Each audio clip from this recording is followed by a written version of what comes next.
Hi everyone, welcome to my YouTube channel. So आज चाहिँ म के भन्नलाई आएको भन्दाखेरि हैन आज भन्दा अराउन्ड 10-15 दिन अगाडि चाहिँ मैले एउटा भिडियो बनाएको थिएँ 100 टाइम वास्ड घी मोइस्चराइजर भन्ने भिडियो बनाएको थिएँ। एकदमै छोटो एकदमै सर्ट भिडियो बनाएको थिएँ।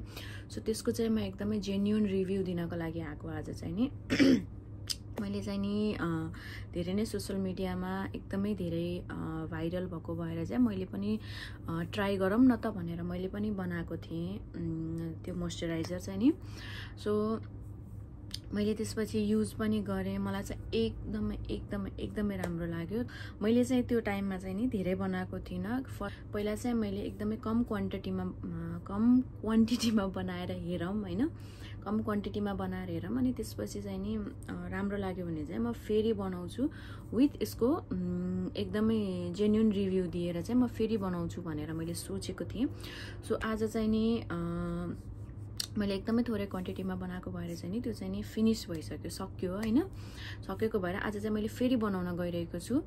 सो मैले सोचेँ कि अब बनाउन गइरहेको छु भने फेरि पनि भिडियो किन नबनाउने त हैन, किनभने एकदमै राम्रो चीज हो, एकदमै राम्रो चीज हो जुन एक आयुर्वेदिक पनि हो त्यो त हैन, आयुर्वेदिक पनि हो र त्यसमा कुनै पनि केमिकलहरु युज नहुने भएको कारणले गर्दा एकदमै राम्रो पनि हुन्छ। बच्चादेखि लिएर बुढासम्म सबैले युज गर्न मिल्ने हुन्छ। एकदमै राम्रो छ, रिजल्ट्स एकदमै राम्रो हुन्छ। सो आज चाहिँ मैले फेरि पनि बनाउन गइरहेको छु। आज चाहिँ म अलिकति धेरै क्वान्टिटीमा बनाउँछु किनभने त्यति बेला मैले एकदमै कम क्वान्टिटीमा बनाएको थिएँ र मेरो 2-3 दिन अगाडि नै सकिसकेको थियो। सो बनाउनको लागि टाइम नभएको भएर आज चाहिँ मैले टाइम लिएर बनाउँछु नै भनेर टाइम लिएर यो भिडियो पनि बनाएको छु। So let's make. सो मैले चाहिँ नि यहाँ एउटा चरसको थाल लिएको छु। चरसको थालमा चाहिँ नि घिउ केही पनि छैन यसमा चाहिँ नि, खाली दुईटा मात्रै तपाईको दुईवटा चीजले चाहिँ नि एकदमै राम्रो मोइस्चराइजर बनाउन सकिन्छ। सो यो घिउ चाहिँ नि मैले मेरो घरमा नै बनाएको हो, आफैले बनाएको हो। सो बटर ल्याएर अघि यदि तपाईहरुसँग प्योर गाईको घिउ छ भने त एकदमै राम्रो हो हैन, बट अब म त यहाँ कहाँबाट गाईको घिउ पाउनु र। सो मैले चाहिँ बटर ल्याएर घरमा नै बनाएको घिउ हो यो।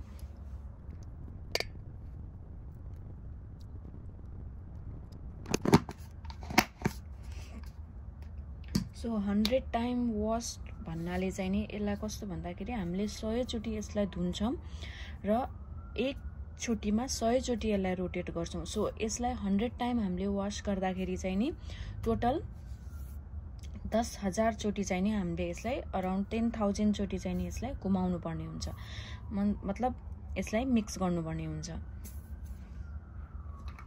सो मैले चाहिँ यति आइस क्यूब पनि लिएको छु। लेट्स ट्राई आइस क्यूब पनि युज गरेर हेरौँ।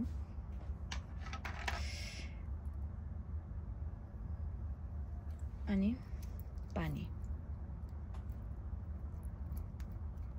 लास्ट टाइम चाहिँ मैले आइस क्यूब युज गरेको थिइनँ किनभने त्यति बेला चाहिँ मलाई थाहा थिएन आइस क्यूब पनि हाल्नुपर्छ भनेर। सो त्यति बेला चाहिँ मैले हालेको थिइनँ। यो चोटी चाहिँ मैले हालेको छु। तपाईहरु नहाल्न पनि सक्नुहुन्छ, स्किप पनि गर्न सक्नुहुन्छ आइस क्यूबलाई चाहिँ नि। सो घुमाम है त।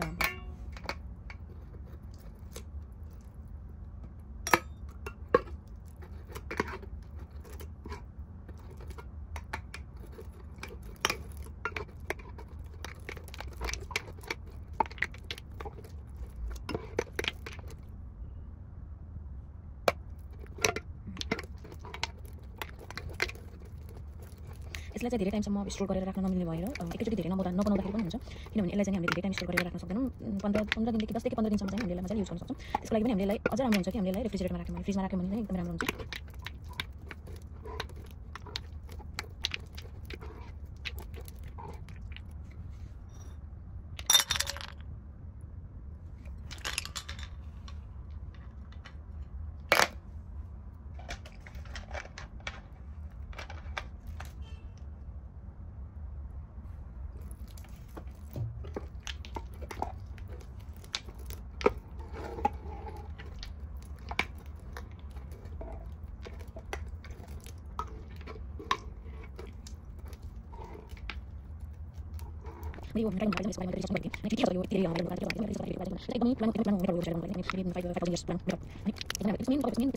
अझ सबैभन्दा राम्रो कुरा भनेको चाहिँ तपाईँको के भन्दाखेरि यदि तपाईँको घरमा प्योर बनेको गाईको घिउ छ भने त एकदमै राम्रो होइन, एकदमै राम्रो हो।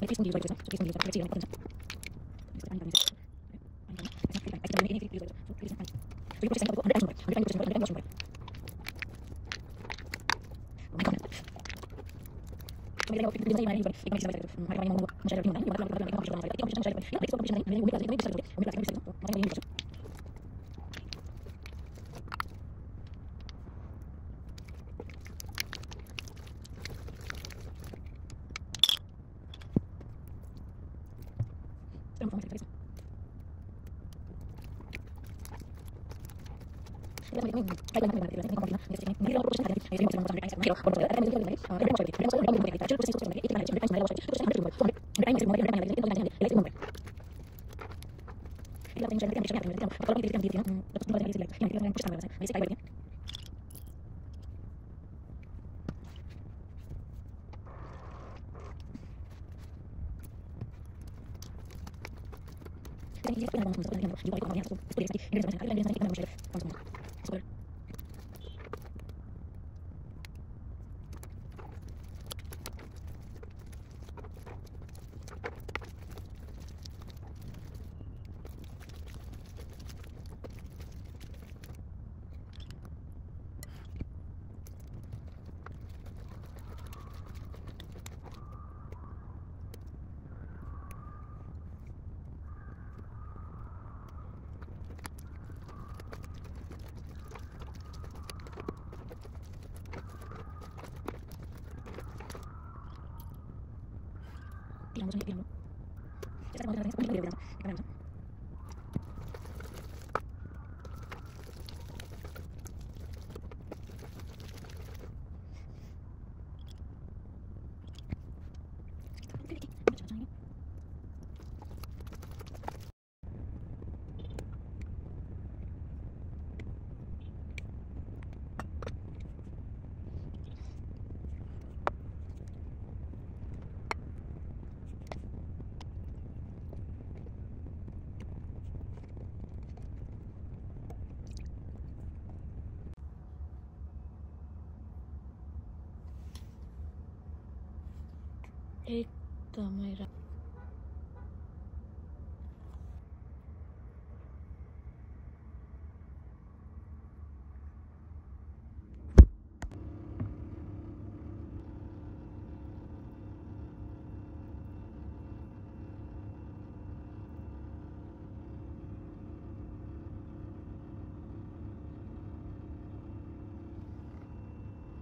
So high everyone, so finally मैले चाहिँ नि बनाइसकेको छु 100 टाइम वाश घी मोइस्चराइजर। सो यो चाहिँ नि एक टाइम दिनुपर्ने हुन्छ, बनाउनलाई चाहिँ कति टाइम लाग्छ किनभने यसलाई 100 टाइम वाश गर्नुपर्ने हुन्छ। 100 टाइम यसलाई घुमाउँदाखेरि केही नभने तपाईँले 10,000 चोटि चाहिँ नि यसलाई रोटेट गर्नुपर्ने हुन्छ। सो यसको लागि चाहिँ नि तपाईँलाई अलिकति टाइम लाग्न सक्छ। सो अलिकति टाइम दिएर चाहिँ यसलाई बनाउनु भयो भने यसको चाहिँ नि एकदमै राम्रो बेनिफिट्सहरू छ, एकदमै राम्रो छ। मैले पर्सनल्ली युज गरेको भएर नै मैले भनेको हो, मैले एकदम जेन्युन यसको रिभ्यू दिएको हो। So it's very good, all skin type हो, सबैले युज गर्न मिल्छ, बच्चाले पनि युज गर्न मिल्यो, एडल्ट्स, ओल्ड पिपुल सबैले युज गर्नु पर्यो किनभने यसमा कुनै पनि एडिसनल केमिकल नभएको कारणले गर्दाखेरि यो प्योर, एकदमै प्योर एकदमै प्योर आयुर्वेदिक हो। अनि मेन भनेको चाहिँ नि के भन्दाखेरि यो हजारौँ वर्ष पुरानो एउटा प्रोसेस हो जुन मोइस्चराइजर। अब सायद अब यो हाम्रो हजुरबुवाको नि हजुर यस्तो पुरानो मान्छेहरूले चाहिँ नि युज गरेको भएरै उहाँहरूको स्किन राम्रो भएको होला हैन। सो एकदमै राम्रो छ, सबैजनाले युज गर्न सक्नुहुन्छ, एकदमै राम्रो। यसको रिभ्यू पनि मैले एकदमै राम्रो भेटेको छु। मैले यस हेर्दाखेरि यसको एकदमै राम्रो रिभ्यूहरू छ, एकदमै पोजिटिभ रिभ्यूहरू छ। यसको नेगेटिभ भन्दा पनि पोजिटिभ रिभ्यू र पोजिटिभ पार्ट एकदमै धेरै भएको कारणले गर्दाखेरि सबैजनाले ढुक्क साथ आफ्नै घरमा बनाएर युज गर्न सक्नुहुन्छ। अब चाहिँ म यसलाई स्टोर गरेर राख्छु। मैले 15 दिनसम्ममा मैले यो युज गरेर सकाइसक्छु। सो मैले चाहिँ नि 3 स्पुन घी युज गरेको थिएँ यसमा। 3 स्पुन घीको चाहिँ नि यति भएको छ। So it's very nice, use गर्नु होला। And thank you for watching. And please म चाहिँ नि यो युट्युब च्यानलमा एकदमै नयाँ हो। सो प्लिज मेरो भिडियो हेरिदिनु होला, लाइक गरिदिनु होला, अनि मलाई सब्सक्राइब, अनि मेरो युट्युब च्यानललाई मेरो युट्युब च्यानललाई सब्सक्राइब गरिदिनु होला। सो यस्तै भिडियोहरू लिएर आउने छु म। Thank you for watching.